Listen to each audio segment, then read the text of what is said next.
What's up, guys? If you watch this video, let us know. Subscribe to the podcast. It helps us. Give us a like, whatever you want to do. But really, it does help us if you subscribe to the channel and then to the podcast. We're getting close to 1,000, just so you guys know. But yeah. You know, I was thinking the other day about how people that are following us now, they're the OGs. They're the original Gangsters. people. Yeah. Is that what it is? Yes. Gangsters, right? Yes. My daughter said that one time, and Jamie was like, "What's OGs?" Jamie didn't know, or she Like, said for real? She didn't know. Allie knew. Okay, so man, I can tell you my stomach's gonna be making noises. All right, That's all right. 3, 2, 1. Hey, what's up, everybody? Mario here for the Made for More Consulting Podcast. Welcome to episode 12. Adina, we're on episode 12. Episode 12. Yes. Now, when do we get to celebrate? We're gonna celebrate when we get to 1,000 downloads. I call it. You know what? This week I called it a milestone. So Adina's here with us too. That's one of our milestones. I think one milestone should have been on the first episode, but the next milestone is 1,000 downloads. And we're at 944. We really should have celebrated the first episode. And 10, I think. Well, 10, I think we should have just at least acknowledged it. 10, yeah. Well, yeah. But right episode now, 12, 940-ish downloads. 944. Yeah, so we need, what is that, 56 more? 56 more. We can downloads. do that. Yeah. We can do that in 1 week. That's easy. By next week, we will have 1,000 downloads. Yeah. I will make it my personal mission. Yes. So did you know the first podcast continues? It's up to 290 downloads. Oh, That's wow. insane. Our very first It's the one. whole, why you're made for more. And Yes. then the one about tangible goals, setting tangible goals. So that lets us know People really want to know about setting goals, yes, right? The practical. Yeah. So tonight, episode 12, we decided to do something a little bit different. And again, it's going to be our first time doing a Q&A. But again, if you're first time listener, this is your first one, go back and listen to the first 12 when you can. But stop and follow us, and post a screenshot. If you're listening to this anywhere, do me a favor, post a screenshot of you listening to it. I love that. We kind of share it on our social media that, hey, look, someone's listening. And this week alone, like I said, someone was following us that I don't know personally. Yes. And they posted, hey, it's about, I finally get to listen to episode 1. And that was cool because I don't know who that person is. I mean, I may have met them before, or you may have, or somebody. But the cool thing is take a screenshot, let us know, tag us. Yes. But we're going into our first ever Q&A, different kind of podcast. We have video on YouTube. What else am I missing? Anything? Well, I mean, I feel like you kind of said it. I always say go back and listen to the first one. And I think that, at the beginning of every podcast, we need to be more intentional about saying that we are here to motivate, inspire, and encourage. Mm-hmm. That's what we're here for. And so I hope that throughout, these questions that you can hear that, and that if you have a question, they can still submit it, right? Yeah, that's right. Yeah. Yes. And remember that, motivate, inspire, and encourage. Motivate is your why. It's not like as in, hey, how am I going to be motivated? No, it's motivation is your why. Inspire is, the stories we hear and the stories we share. And tonight is part of Inspire because it's hearing from other people, and then encourage are the tangible steps that we share. So, well, I think tonight you're going to hear a lot of encourage because just in kind of looking through the questions, I just feel like people really need some encouragement, Yes. that they are made for more. They can get out of this situation. And on that note, thank you for those of you that submitted questions. Yes. We had a lot of questions, great questions. Yes. Adina said it. You can still submit questions. You can DM us on social media, tweet us. You can email us at info@madeformoreconsulting.com. But yes, share your questions because this is not the one and only time we will do a Q&A. No, yeah. We're here to serve. Yes, so we're going to get right into Q&A. Adina, Are you ready? Go for it. Okay, here we go. The first question. What are some practical steps for someone who is not leader inclined? Someone who is not leader inclined. So we say that everyone's a leader. Right? I know, I'm thinking right there. They don't think that they're a leader. And they're stepping out. So they're going, hey, who's not leader inclined, but they're wanting to learn more. So well, I think though what they're saying is they don't have the traditional extrovert personality. They're probably an introvert that is trying to want to lead and they want to learn. And the thing is I think, who knows, maybe this person as a learner, maybe they enjoy reading, but I think some practical steps is maybe finding your voice, and maybe like for me, the thing that I go through is, okay, if I'm this person, I'm going to find one time this week to speak up about something that can encourage someone else, right? Or motivate or inspire, whatever it is. It doesn't have to be a like a debate, doesn't have to be a belief. Find one time this week to speak up and encourage someone else. So you go, oh wow, that maybe it makes them nervous because they're an introvert, or maybe they're not used to speaking up. But find one time this week to go, how can I encourage someone? How can I just say, hey, I mean, in high school, we always told people, just try to tell someone, hey, you look nice today, without being weird. But someone that, that maybe didn't have friends, go up and talk to them. But as an adult, if you're not leader inclined, which everybody's a leader, I think you look for the opportunity to go, man, here's my opportunity to say something. And I think all of us know that opportunity, we just ignore it.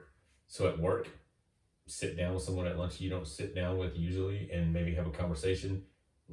Maybe find something that someone's good at and just say, hey, that was a really cool job. Can you show me how you do that? Do you have anything that you're thinking? Yeah, I was thinking is like we talked about in the very beginning of this, is that how I'm guessing that they're seeing some trait in a leader that they don't feel like they have. Mm-hmm. And so I would really encourage them to sit down and say, I may not have this trait, but what am I really good at? That's good. In this, maybe it's details, or maybe they're really good at relationships, or whatever it is. What are they really good at? And really focus on those things, and focus on how you can use that, like you were saying, to encourage other people with like the gifts that you have within like the leadership realm. Yeah, and I think sometimes we get into that, I don't know if it was a false way of thinking back in the day, but that a leader had to be well-rounded. And I get that to some extent, and you got to be aware of your weaknesses.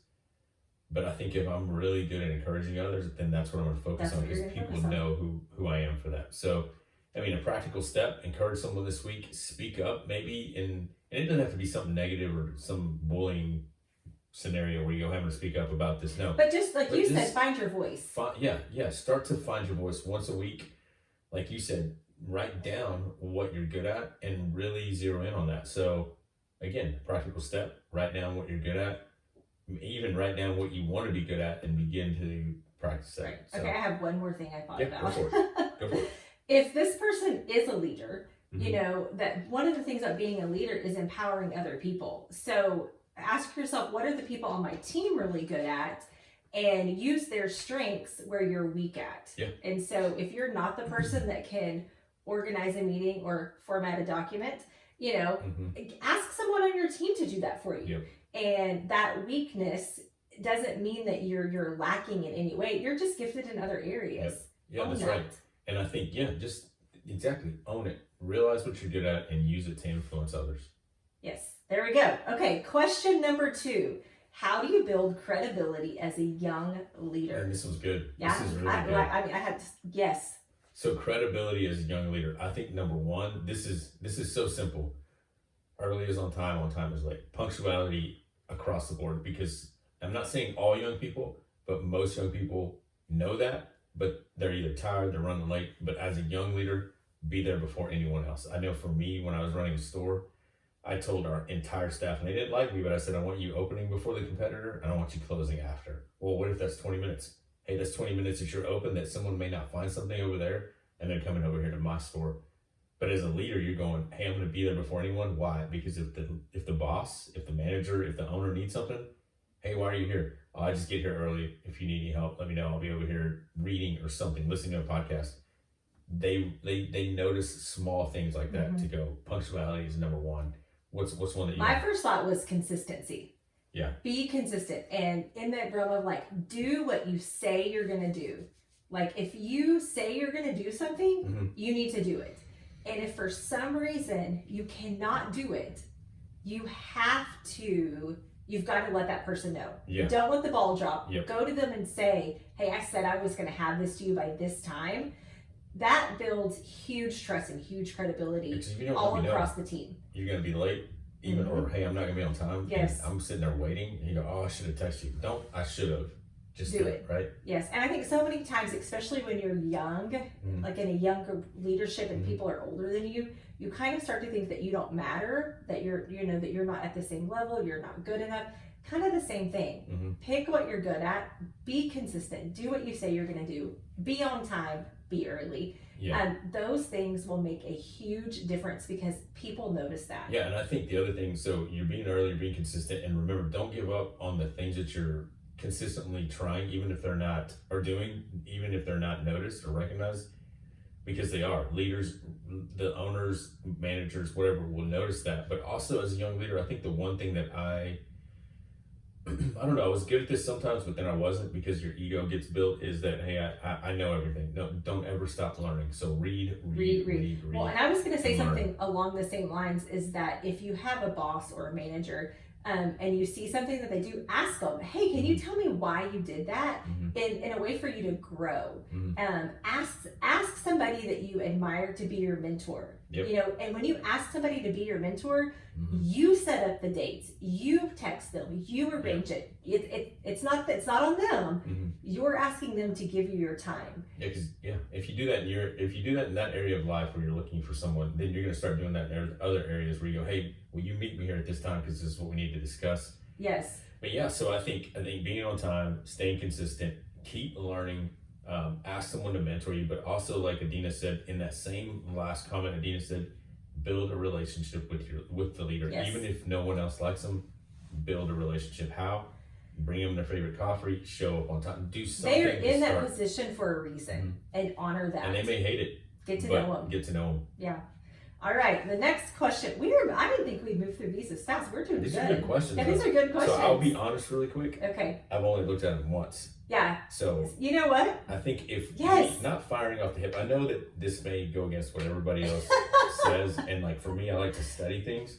You're funny. But I also know that if I write down if I sit here and look over them for 2 hours and I go, hey, I'm going to say this, I really want to say what comes to mind quick, right? That's so funny, because I did the exact same thing. I opened up the document and I started to read them, and I kind of got the general idea, and I was like, no, I'm not going to think about them, because I will overthink things. And so I'm like, no, I am much better if we just answer the question. So that way, if we forget something, we'll just address it on another podcast. Yeah. Yeah. Great question so far. Let's go. So we should say these are not like all-inclusive answers. Yeah, and we're what do you call it when you hide the identity of the people? Anonymous. Yeah, it's totally anonymous. It is completely anonymous. Yes. And so this question says, number 2, how do you know when it's time to leave? Dang. Yeah. That's tough. That's a tough one. Because that's hard, because I kind of want to be like, well, I need to know, how long have you been at your job? Are you happy? But just overall, how do you know when it's time, let's take it like this, to take the next step? Yeah. So, like you said, you want to ask all those questions. I do. So for me, though, it doesn't matter. What I've learned for me personally that I would probably teach someone is, have I tried the relationship with the boss, right? Not relational like weird, but have I tried to play the game and go, I'm trying to, have build you done their ego everything up, you try can do? to show up early and go, hey, man, have you really tried to have that relationship with the boss that you go, and no one likes them, but I'm going to try, and maybe they're shut off. Have you absolutely turned over every stone to absolutely and take ownership, going, is this me? Is this me? Is it because I'm unhappy? Because these are things I have to ask myself too, and that I have before, to go, is this me? And then maybe get someone else's opinion to go, that doesn't work with you, that is completely biased, and go, hey, here's what I'm going through at work. Tell me if this is me. And most of the time they'll go, you know what? And they'll ask the questions that you probably aren't thinking of. But the first 2 things that come to mind is, how's your relationship with your boss? And are you in complete ownership of the situation that's going on? Because it's hard to be honest with yourself and go, you know what, I'm not giving 100%. So what's so interesting is, one, when you start to answer, I'm always wondering, like, are we going to answer the same way? And it's so different, because like you're saying, like, make sure you have a relationship with your boss. I'm like, forget the boss. But you're right. I'm not saying you're wrong. That's not how I think. I would say to this person that to ask yourself, like, how do we say it? Like, who do you want to be? Yeah. Like, who do you want to be? What, like, what do you want to do with your life? Like, like kind of a bigger picture. And is this taking you to the next step? Yeah. You know, because there are some jobs that you end up in a box because of, a lot of times I've seen it in, like, when it's a small business and, you know, they have 12 employees and, like, you're working the shipping line and you're never really going to be able to do anything different. You've reached the cap. You've reached it. You've reached the the cap. There's not, like, it may be like growth, like you're probably not really going to grow anymore. It's not really going to get any more challenging. And I mean, I don't like it to always be about money, but, you know, at some point, like, you may not be able to make any more money. And so that's when I'm like, well, if I'm trying to get up here and this job is keeping me here, what do I need to do to get to the next step? Because I'm all about, if this is my goal, let's get there. Yeah, that's right. I mean, I think you're right. I think you have to think through, make sure you have your resume put together and out there. I mean, those are practical. I'm saying practical because some people just, they don't detach emotionally. They're in it emotionally, zoomed in, target fixated, going, this is, my goal is to leave right now. Zoom out. Get your resume, go look at what's available. What other relationships do you have? Or, because I said this week to the owners of the company that we consult, is it's not always what you know, it's who you know. And who you know may be the reason, that may be your next step. And so I think that if you can answer, hey, I've taken ownership, I've tried this, I'm maybe at the cap where, and I have to move on, get your steps in order. Well, I think you have to know, like, the person that's asking, like, how do you know when it's time to leave? Because if they're miserably unhappy and they are getting in trouble all the time or whatever, then that's when I'm like, okay, you need to check yourself and go back say what you did. Like, let's go back through it. Because it may be somebody's dream job, but there's something inside of them. Yeah. But if it's something that you're not feeling fulfilled anymore and you really want something bigger, but so many times we let that fear, that's why we don't leave. Yeah. And, you know, I have had several conversations with people, and the one question I always ask is like, if you didn't have to actually walk in and tell your boss, I'm leaving, would you be gone tomorrow? And 99% of the time, actually everybody's always said yes, because it's that fear of confrontation. It's the fear of letting somebody down. It's disappointment. It's all of that fear. Yeah. But if you could, like you said, detach and take all of the emotion out of it, if you could just say, I'm gone tomorrow, I've got this new job, and it wouldn't damage relationships, and you're taking all that away. If you say yes, it's time for you to put your plan into action. Yeah. Yeah, it 2 weeks is. notice, 2 month notice, whatever you gotta do. Make sure you do that well, because somebody's gonna get a reference call at some point. And you know what? I think that is, we should write that question down, Adina, is how do you leave well? Because there is a book for that. I have not read it, but there is a book. Oh, there is. I think that's what it's called, Leaving Well. How to leave well. Yeah. But just walk out. I do think that's a good question for us to talk about one time, because that really does say a lot about you, how you leave. And I think one of the things you need to be careful with is you can get into this happened to me. I used to work at a clothing store, and I had already set in my mind that I'm done, but I never told anybody, and I was dreading every single day going to work. And then you stop, like, then you just are like performing, like way down here, because you're like, well, I don't really care, I'm done. Yep. And then, which we have talked about this, is then what happens is if you're a high level person and you're not operating to your best ability because you have a bad attitude, then what happens is you start carrying a lot of guilt and shame and negative feelings about yourself. And your team sees it. And your team sees it. Everybody sees it. And then you're just grouchy all the time. With Simon Sinek, so goes the leader, so goes the culture. Yes. Environment as well. All right, next question.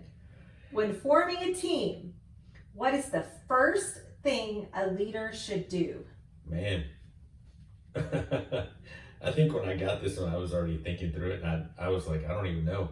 But really, what's the first thing you should do when forming a team? I think one is get to know your team as soon as possible. Meaning, whether it's taking them out to eat, whether it's meeting with them one-on-one, depending on how big your team is, introduce yourself, do not be, I would say, don't rush to say, here's what I want to do. Here's what we're going to do. I would say, hey, how do we run this? How would you do this? So that they go, oh, they're about serving me rather than taking over and just running over everyone. I think it's getting to know people for sure, doing your best. Again, it's taking ownership and going, I need to go out of my way to know every single person on this team, get some FaceTime with them, and ask them what they would like to change, or just introduce yourself to them. And yeah. I think that I thought the exact same thing. Is get to know them, have some fun. Yeah, like there you go. Yeah, have kind fun. of put the work a second. And then I think, like you kind of said, then let's share like the mission and vision. And then I think the first thing I would really do is I would start solving problems together. Yeah, definitely. I would find the problems that our company has, our business has, and I would say, hey guys, let's solve this. How would you solve this? Or even a problem that you had in the past that you had a solution to, but it didn't work. Yeah. It doesn't matter. Because I think that really brings people together. Yeah. And I mean, make it your own. Like, I know the culture that we're in, there's birthdays and we have a spreadsheet with what's your favorite cake, what's your favorite, do little things like that. Like, hey, what's your favorite hobby? Do you have pets? Whatever. Anyways, Well, and I just also to get think, to know little things like that. even like if it's a new team, don't just do that one time. Mm-hmm. Do that at the beginning of every meeting, and don't forget to meet regularly. Yeah, exactly. Be And consistent. have some fun.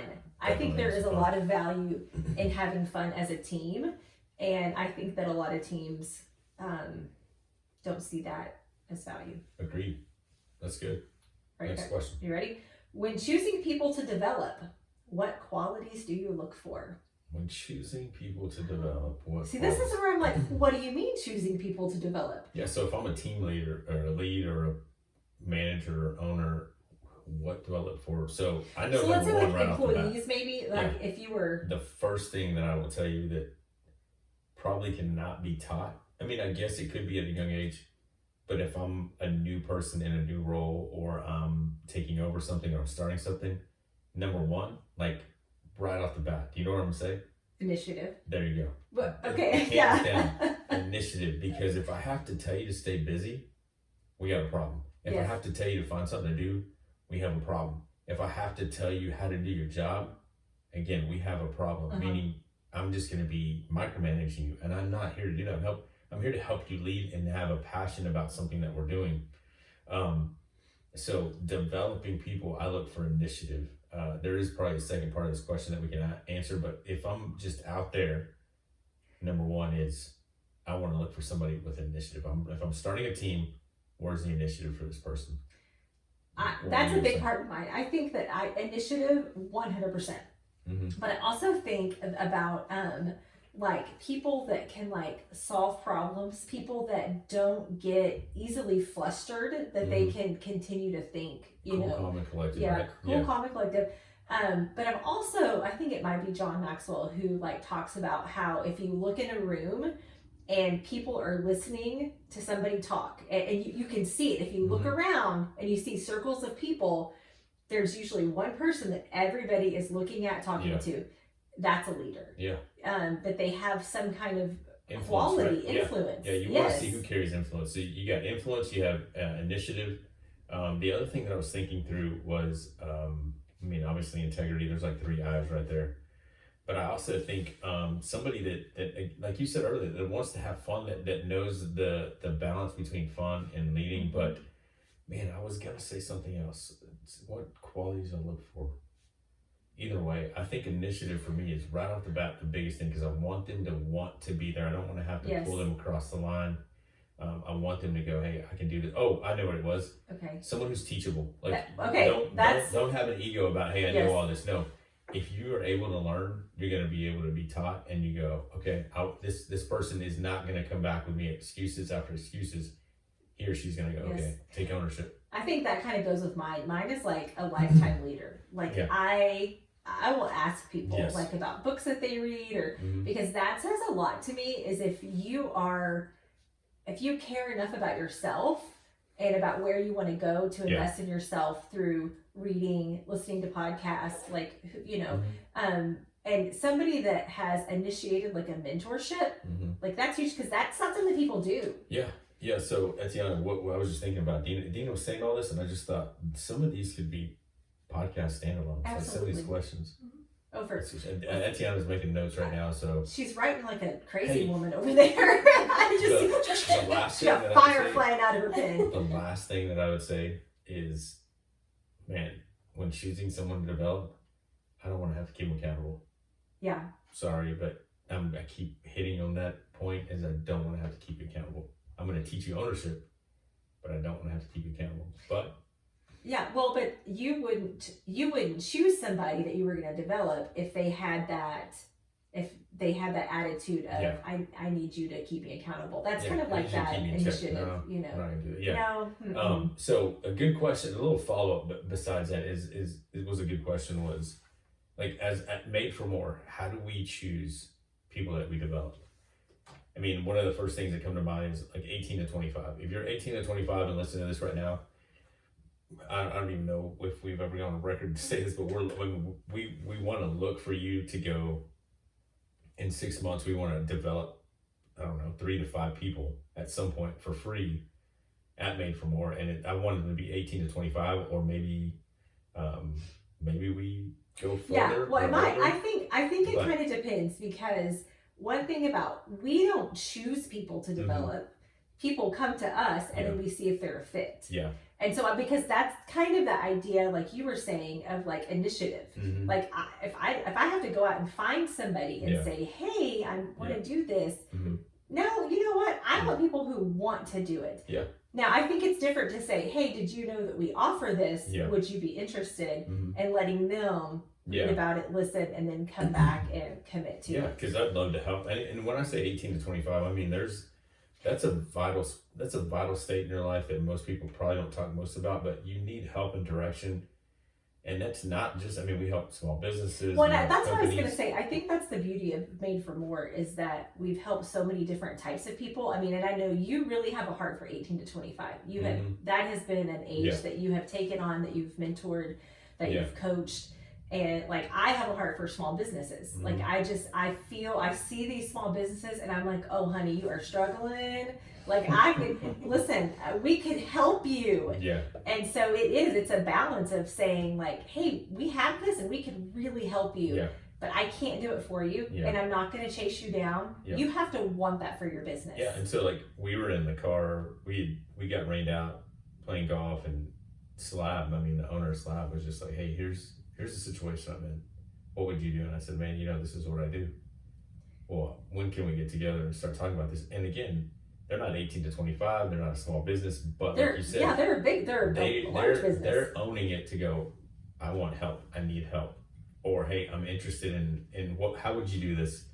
And so they want their business to be better. They see the value. Exactly. And so I know at some point, I don't even know how to say this, but we're trying to offer something soon for like a free trial for a few 18 to 25-year-old people, just to go, hey, do you need help here? Well, and we'll put something together for you. We're not going to call it a free trial, Mario. Like, really what it is I'm like, what we talked about it is that you are passionate about giving back. Yeah. And you're passionate about developing people. And so and we know from past experience that usually 18 to 25-year-olds, bless their hearts, are broke. And so if somebody has that strong desire to grow and develop, we don't want finances to be an issue. Yeah. And so, because what if there's a future 18 to 25-year-old that is going to change the world? Yes. But they don't know that. They don't have the confidence that. So it's not a free trial. It is, we're giving back. We're giving back to the community. There you go. Okay. Next question. How do you get someone on your team who is burned out, motivated again? Mother scratcher, as you say. That's my favorite word right there, by the way. And I don't think Drew Caron will ever listen to this. He was my manager trainer. I thought for sure you were saying Drew Carey. No, Drew Caron. He's from Oklahoma, and he was my manager trainer at Finish Line. He pretty much changed the way I looked at retail and training. Great guy. We played golf twice a week for at least 2 years, 3 years. I'm going to say, Drew, if you're listening, let us know. We'll send you a t-shirt. He's in Oklahoma. I think he works for Home Depot, and I think Kids Home Depot up in there. He's a higher level manager now. But he was playing golf with us. I can't believe I'm telling the story. He played golf, and we had a pastor with us that was playing golf, and Drew didn't know this guy was a pastor. And Drew would say every colorful word that you could imagine playing golf. And so Drew's about to tee off, and he would cuss every time. And so the pastor finally joined us, and he goes, watch me hit this. And I go, hey, remember this guy's a pastor. And Drew goes, watch me hit this mother scratcher. And anyways, from that point on, I've always said that too. So Yes. Drew, props for that word. There But you go. back Okay. to the question. How do you get someone on your team who's burned out, motivated again? Sheesh, man. Boy, I have a lot. This is tough because I think one, they need a little bit of time off, not like an extended time, but they need a mental break, but they need a strategic, like while you're off, I need you to write about these 3 things. I need you to write some things down. I need you to do a brain dump of how you're feeling, why you're feeling this way, what could help you get to where you want to be as a person, what are your biggest goals. If money wasn't an issue, where would you be now? Help them start to dream again. I think number 1 for me is help them dream again. And really it's going, hey, who do you want to be? It's that question, who do you want to be? What back in the day, what were you dreaming of before you were burnt out? So that's one thing. Well, and I think sometimes people just need to be asked, like, what do you do that makes you come alive outside of this office? Let's not talk about work. Yeah. Right. What do you do that makes you come alive? And ceramics.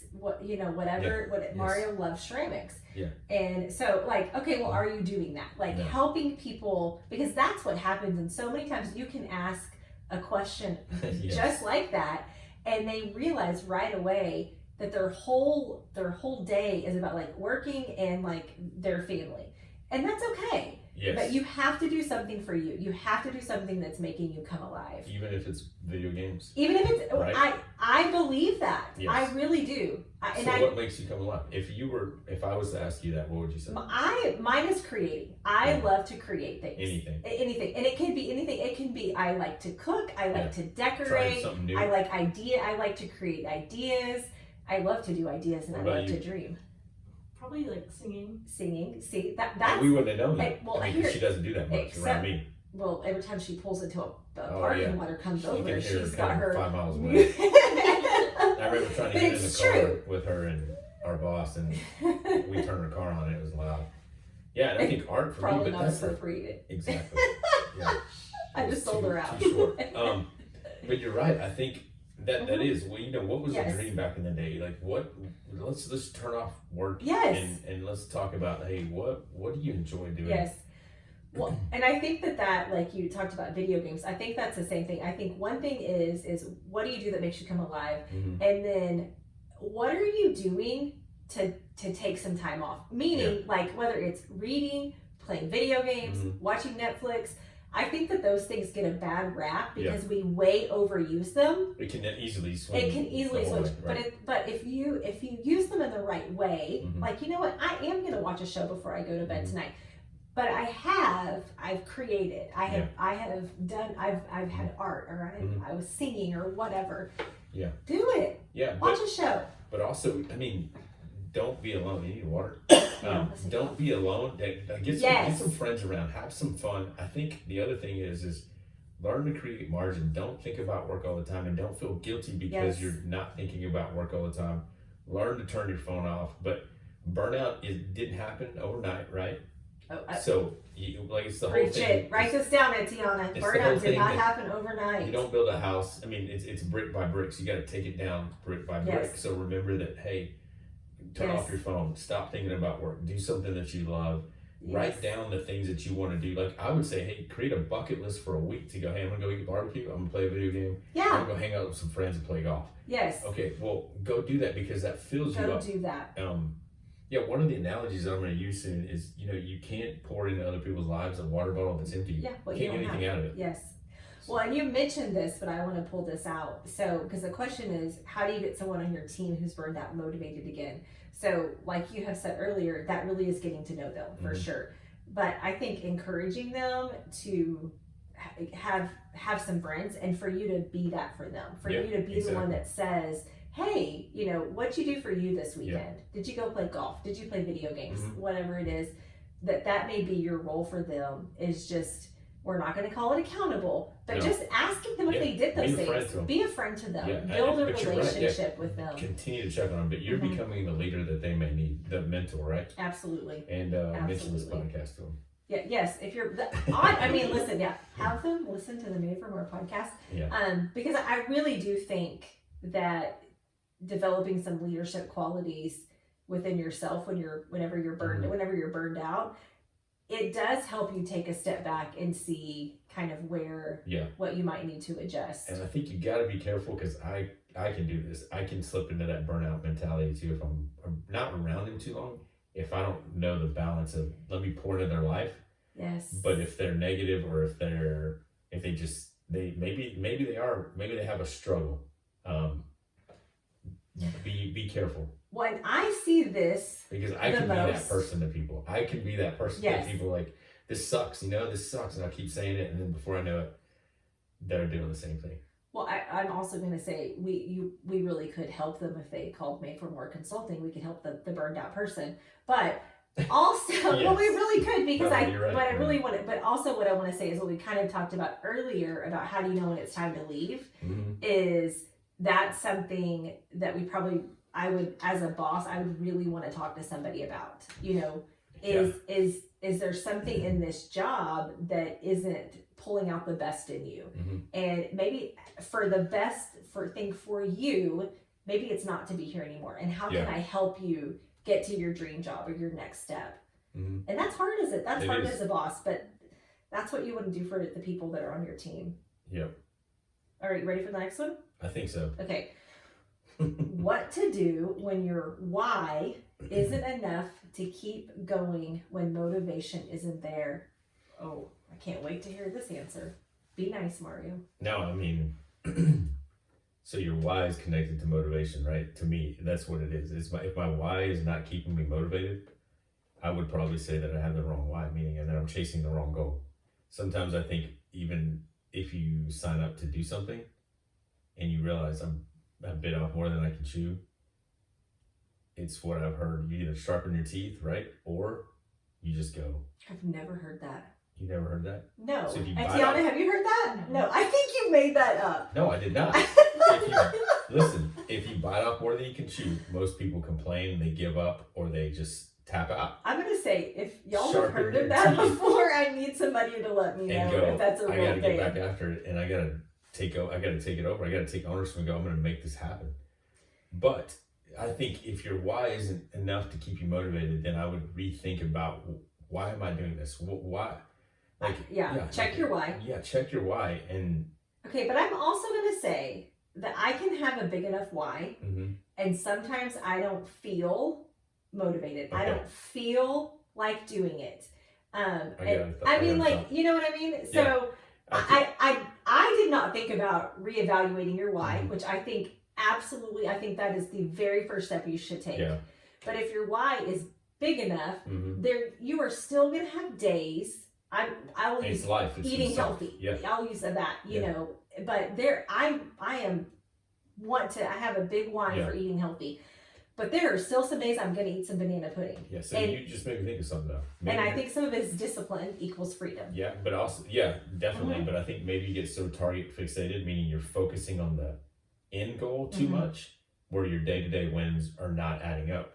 So I would say maybe not being motivated because you're focusing on the end result rather than what's going on right now, and the people that you're affecting and the things that are affecting your life right now. And I think if you're so focused on the big picture, you forget the discipline and the day-to-day things, the mundane things that have to happen, right? So that was one. I'm going, hey, maybe this isn't your why. Maybe it's the wrong thing. Or refocus on the day-to-day things rather than the bigger picture. And I think that's what you said. Well, yeah, kind of too. That, what are you doing well? Within your why, write down, talk about with somebody. Yeah. What are you doing well? What's going really good for you? And I would also say that just because you're not motivated, we're not always motivated. Sometimes you just have to do it even if you don't want to. Yeah. How many times do people go to the gym even Even though when they they're don't- not motivated. Yeah, and something I heard today was they said most people give up when they think they're at the rock bottom, but they're only halfway up the hill, and they roll back down the hill when, oh man, look at the progress you made. You're Mhm. just maybe stop focusing on the Yes, or maybe they're not focused on the big picture. Maybe they're focused on the day to day crap. This sucks. This sucks. Mhm. Remember your why. I mean, but right. yeah, I like what you said is that like focus on your progress, focus on what Mhm. you are doing. You Mhm. know, I don't know if we answered that question for that I just person. think reevaluate your why maybe and make sure it's what it needs to be and First you're step, doing what yes. you're doing. 2, make sure you're focused on small victories, maybe the day to day things rather than the Acknowledge the good things that you've done. Yeah. And how far you've come.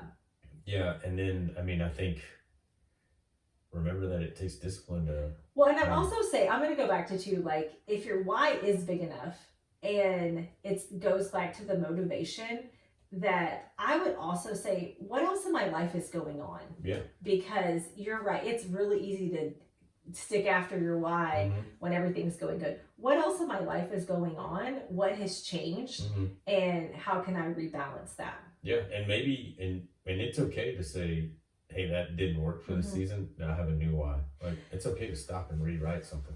I feel like we should have a call in because I would really like to ask that person. Like I would like to like say like what's going well, like how far have you come, and really have them feel that, you know. Yeah, I mean I think I mean, remember who it was. I really do. I feel like there was another one on the one, how do you know when it's time to leave? I just felt like I had a lot of questions about Yeah. like, you know, what is it That's because a tough one. Yeah. is it because you're unhappy or is it because you have bigger dreams? Mhm. Is it because you have a crush on somebody at work? I don't know. You know, there could be a million reasons somebody wants to leave. Yeah. I need more information. Yeah. Okay, so I hope we answered. can we figure this out if we can have a call-in show at Tiana? Let's figure it out. If I we know can who do it that. was. I think. Okay. So I can. Yeah. Well, that person and I are going to have a one-on-one because I Oh, feel like I gosh. need to talk to them. Oh gosh. Okay. So do we feel like we did good with that one? Maybe. Yeah. I mean, I Okay. think so. Just reevaluate your why and focus on the things you're doing really good Yeah. at. And it's okay to have a new why. It's okay. And if we didn't Yeah. answer it, let us know over social Yes. media, and we'll come Unfollow back us to and say it. that we suck. You're like, these people are terrible. Okay. How to overcome self-doubt when put in a leadership position, big or small. Dude, self-doubt. Now, what was? Read it again. Yes, it says. Well, I'm assuming it means how do you overcome self-doubt when you're put in a leadership position, big or small. Okay. Self-doubt, fear. Yeah. Mhm. You answer. Tell me what you're thinking real quick. Me? Yeah. Oh, I get to go first. Okay. The thing about self-doubt is it's not true. I mean, I think you have to ask yourself, if you were put in a leadership position, what do they see in me? What is that about me? What am I good at? There is a reason that you were put in that position. And so I would hold on to that. I would also highly, highly, highly encourage that person to think back about where that self-doubt comes from. Because, you know, knowing something's bigger than you, but you can figure it out and we're going to tackle it is one thing. Mhm. Having self-doubt, that's something a little bit different. And I just think a lot of that comes from learning more about yourself and Yeah. figuring out where that comes from. And another thing, this would be a great person. You know, we could walk through the steps of seeing where their self-doubt comes from. Because if you're put in a leadership position, number one, you're a leader. I mean, people see something in you, so it's okay. You don't have to be conceited. Yes. You have to have confidence. Confidence. So lead with confidence, not conceit. And then again, like you said earlier, tangible, some practical is write down the things you're really good at, and own it. Like just say, Yes. hey, I think I don't know. Okay, so one time, Mario, I don't even know if you remember this, you like sent me a text and it was about, and I don't know the exact wording, but it was basically like what do you see in yourself and in like leadership characteristics, and then you ask like what do you see in me? Mhm. And so that was one. I don't remember why we did that, but it was a little exercise that we were doing for something, I'm sure. But I think that is one thing. I think that stop and look around and ask the people in your life, like, what do you see in me? You know, what am I good at? What am I good at? What do you see in me? Yep. And start to kind of uncover some of those positive traits about yourself that maybe you can't see. But I'm going to say somewhere in your past, you probably had something happen with like your voice not being heard or not feeling good enough or something with your doubt. And I think you'd have to go back to that and ask yourself, you know, is that true? And do you still have a reason to feel that way? And it's probably no. And I think it's okay. Ownership on a positive point is to go, it's okay to take ownership in the fact that you're a really good leader. Yes. Don't be conceited, but go, I think I'm really good at this. Did you write that down? Lead with confidence, not conceit, because that's going to be a chapter in my book. Okay. Well, I get royalties for that. Yeah, I'll give you. But give no, you some seriously, credit. I think like you said, just write down the things you're good at. Ask the people around you, but own it. Like you're gonna have to come to terms with going, I'm good at this, and I once you do that, just have confidence to lead. So we also talked about a little bit earlier in the podcast. We talked about how you build credibility as a young leader, and I think taking some of those practical steps of, you know what, like be consistent and do what you say that you're going to do. Like just doing some of those really will help you build some momentum and some positive, like feelings about yourself. Stay humble. Stay humble for sure. Me, I'm over here. Be confident. Is that a song? Yes. Be humble. Be humble. Yes. And there was no, you're fine. There was another part I was going to say about that, which is if you're seeing like you have a true weakness, find someone on your team that can help you. Yeah. It's okay as a leader to say, I am not good at this. Yes, because as a leader, when you empower others and you don't centralize leadership, you're empowering others to lead, which makes you a better leader because you're serving them by allowing them to lead with you. Don't ever lead alone. Don't ever lead alone. If you're leading alone, you're just taking. What is the saying about you're just taking a walk? If you're leading and you look behind you, nobody's there. You're just taking a walk. I think that's Maxwell. Yeah, it's good You saying. get hit in the back of the head with a rock. I don't know about that. Okay, so this was. We're at 45 minutes. Okay, I think we have two keep questions. going. Actually, I think we have 3. Okay, left. 3 questions. We got I think this. we can get this. Okay, so the next one says, I go through seasons. How can I stay motivated? I think we've talked about staying motivated. Like I think we kind of talked about that earlier. So I think I would go back to when we were talking about like helping somebody who was burned out. Like just take all of that for yourself. Yeah. And ask yourself, you know, what do I need to do to come alive again? And I think take a break sometimes. Take a right? break. I think you have seasons in time where, again, the seasons of the year, fall, spring, summer, and winter, right? Yes. Fall. Yes. Yeah. And I think our souls go through that where you go, hey, give yourself some grace, but to stay motivated, always reevaluate. And I think it's okay to reevaluate your why in different parts of your life quarterly if you want. Put an alarm. I think one thing that we learned that I like is I know there's a season between like November 13th through like December 15th where I know that's the exact dates. Yeah, that's where my winter is, where I go, I don't want to do anything. I'm either sad or I'm upset. Yeah, you have a hard time. Yes. So but that comes from knowing yourself and being able to say, this time of the year is really hard for me. And sharing that with people around you, for sure. Have the people around you. That's right. Again, don't lead alone. And don't do life alone. I mean, if I don't know if that person's. I mean, everybody's a leader, but if they're not in a leadership role. Oh, they are. Okay, they're a leader. Okay. You know them well. Okay, so, great.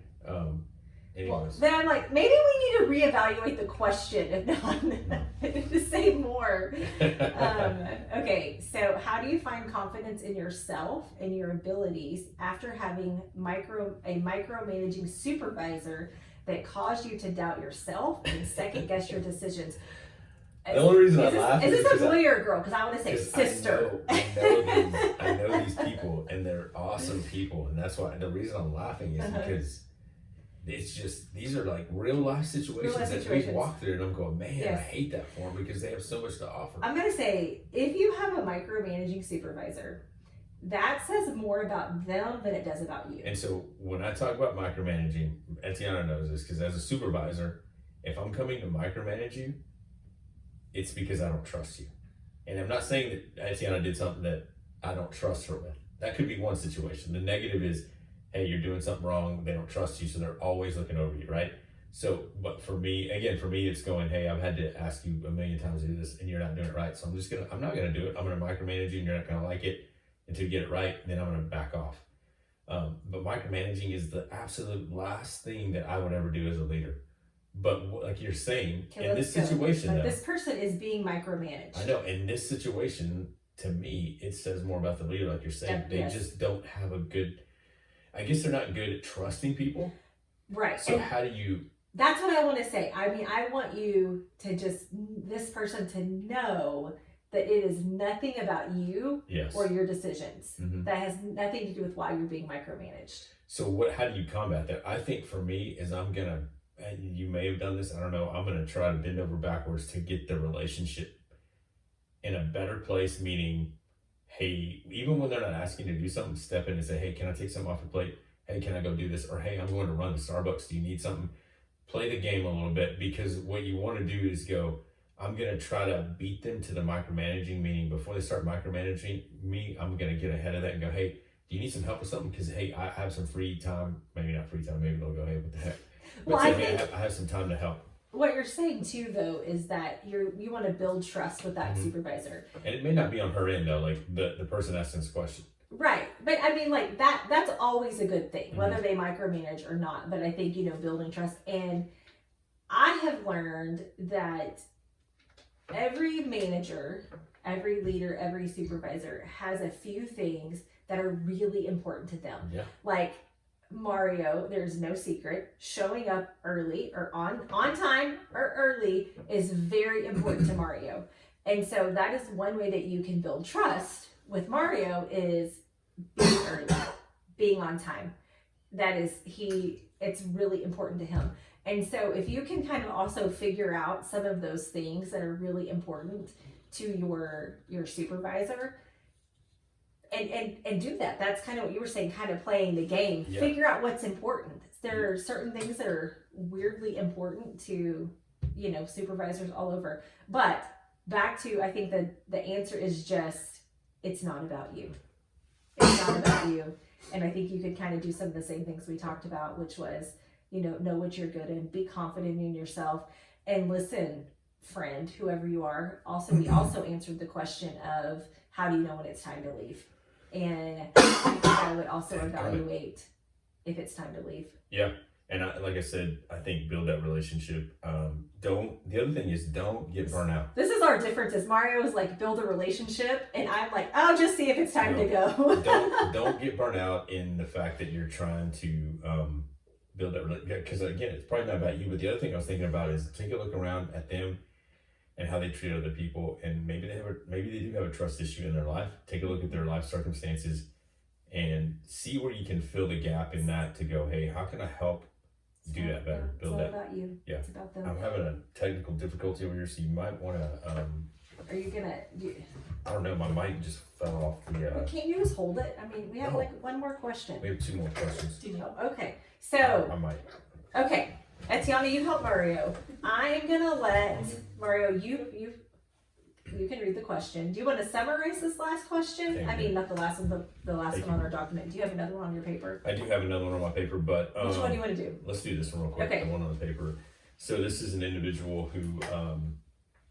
The cool thing about him was he didn't write in. He called me and just said, "Hey, do you have time?" And I was like, "Yeah, cool." Yeah, nice. So he listens to our podcast because he didn't. I'm not saying all these people that wrote in, because I asked people to write in, but he called and said, "Hey man, I have a few minutes, so can I ask you a question?" He's in a corporate world, right, versus hometown business or small business. Corporate world. And he said, "Hey, how can you lead when you're not in charge in a toxic environment?" I keep burping tonight. Ugh. Did you hear that? Yeah. Okay. How can I lead in a toxic environment that's corporate? People step on one another. Leadership's maybe not your job. So how can I lead?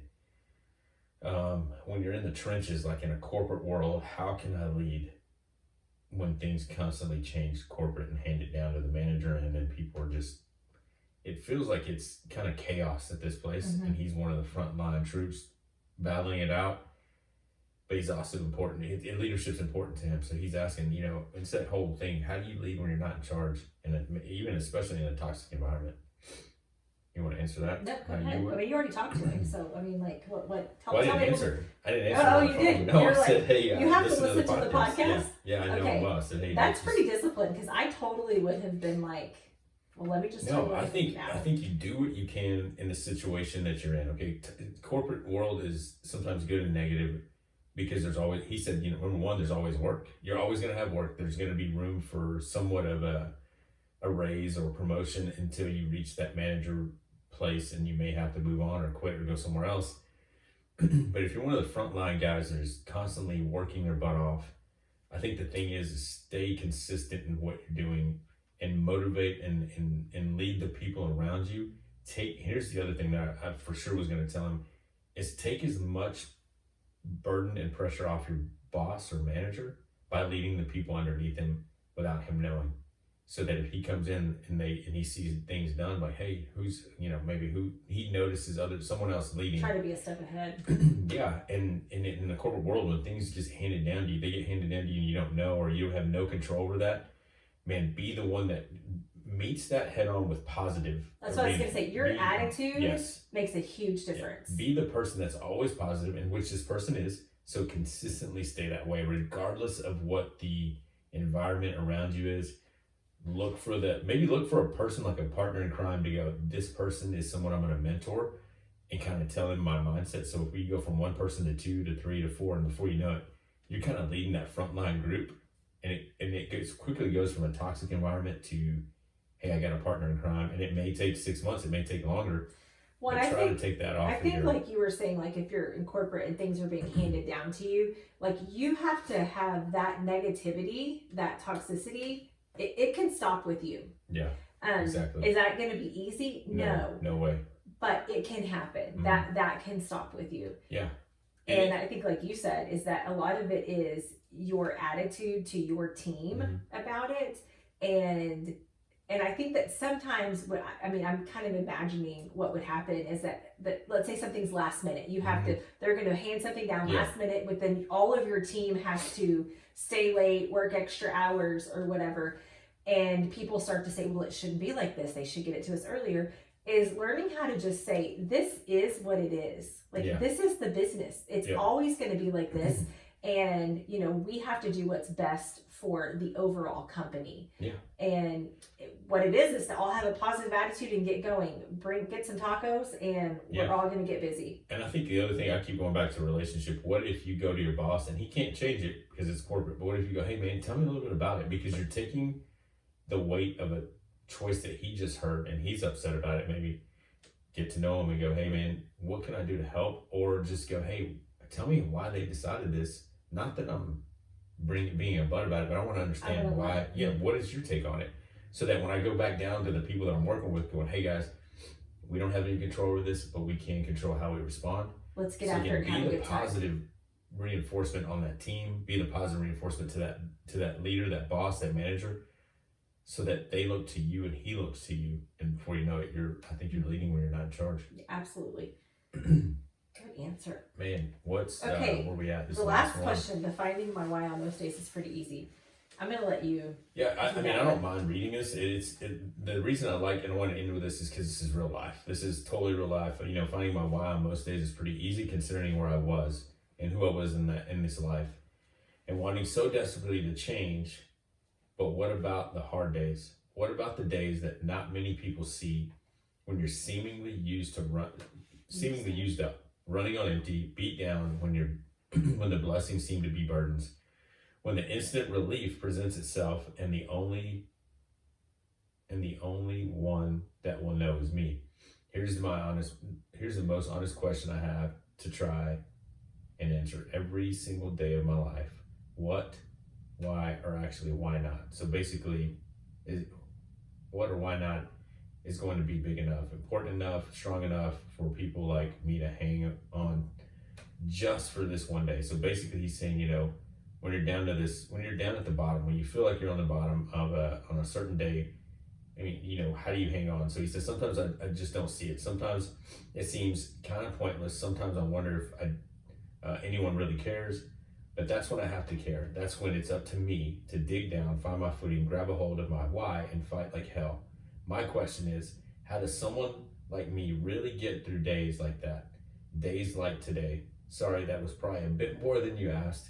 It just sort of came out. And to me, I love the honesty because this guy's a great guy. I also am saying, like, dude, you're doing it. He just answered his own You question. answered your own question. Yes. You pull down. How did he say it? Like, Yeah, you dig down. Grab a hold of your why. Grab a hold of your why, and you fight like hell. Yes. He could have answered all of these questions. I mean, what he's not seeing is that that's inspiring to me and you and absolutely. Tiana. So what I think what I want to tell him is, on the days you don't want to fight, it's important to fight because there's people watching you.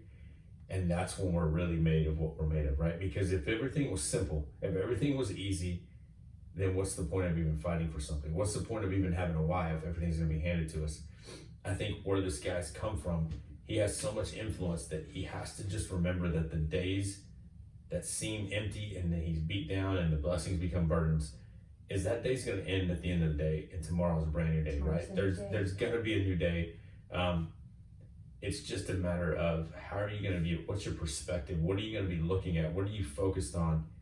And sometimes your why may not seem that big, but it is, because at the end of the day, you're saying, hey, I'm going to fight like hell to keep going.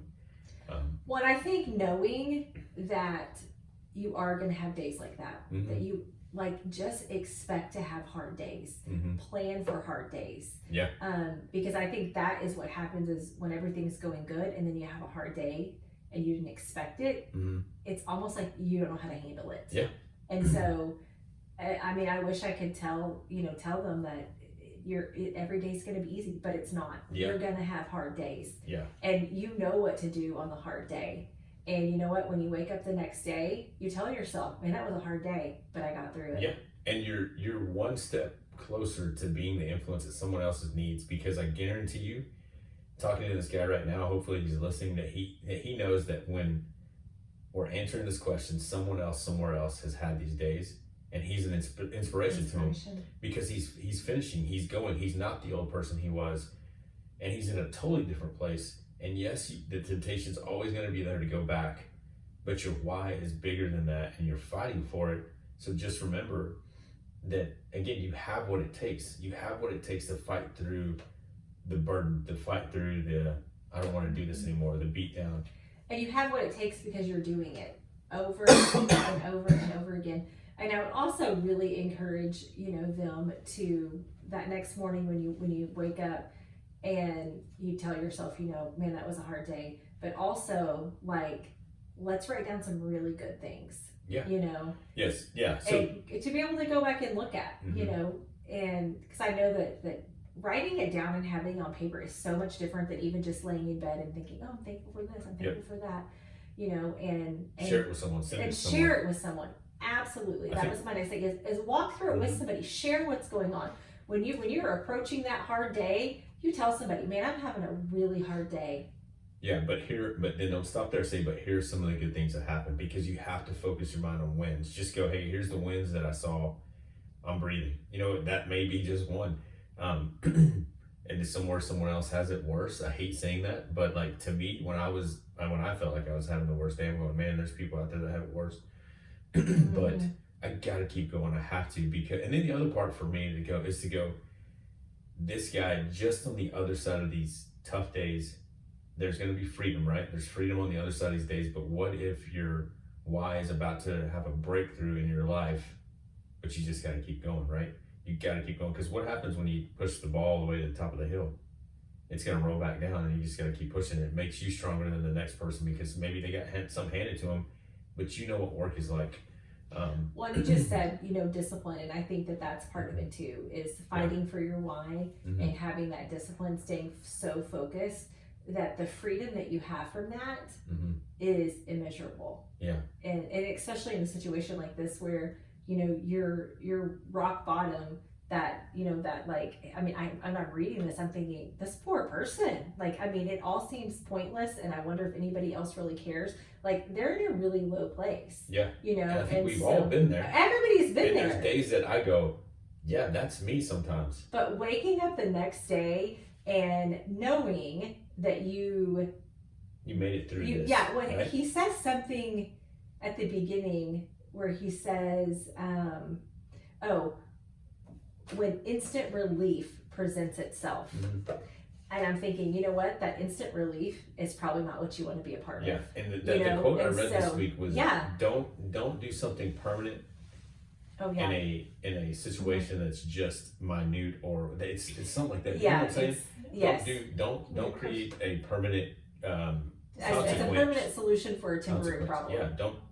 Just because I've something's heard that. temporary, don't create a consequence. that's I gonna always be say don't forever. make a decision in a peak or a valley. Yeah. You know, Yep. but I think with that, you know, if he's in that spot and he didn't make the choice for instant relief, that's a huge win, and that's a lot of freedom. That's a lot of you're freedom. beating more than you're creating and beating more people than you think Yeah. that just give in. And it's not about You got that this. competition, but man, you have a heart of gold, and I know you're fighting like crazy, but man, you're an inspiration to people, and For sure. try to find a place to use this voice that you have. That's what I was gonna say. Like, share your story. Yeah, Talk definitely to share your some story. people. I would say after hearing this, at some point, find a place where you write down what you're going to say and share it on Share your story. social media. Absolutely. Feel free to tag us. We'll share it on our social media. Absolutely.